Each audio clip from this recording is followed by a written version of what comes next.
You know, I was just sitting here thinking about social media and email marketing.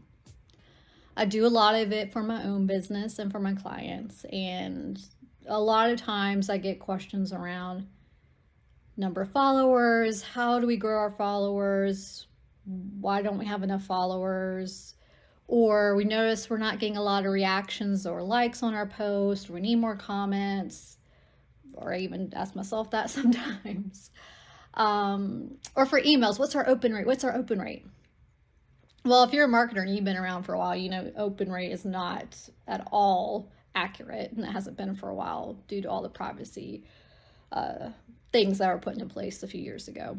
But I just want to caution here for you and for me to not get caught up in the vanity metrics that come with a lot of our content.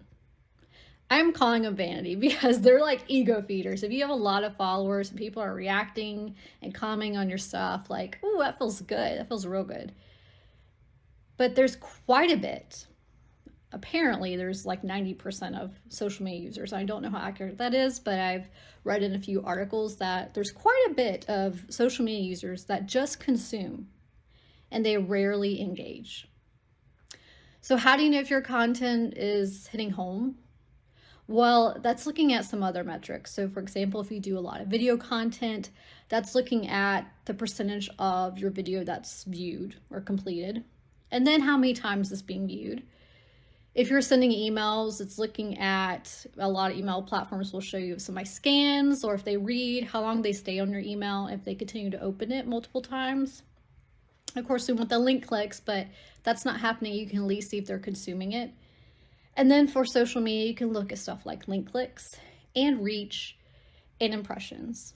So a lot of this is just also showing up consistently, but don't get discouraged if you're not seeing high number of followers or engagement. Often that's not an indicator that your content's not hitting home, unless of course you're spending way too much time just talking about yourself and promoting yourself. Then it's probably not the best way to do content. But yeah, just some thoughts.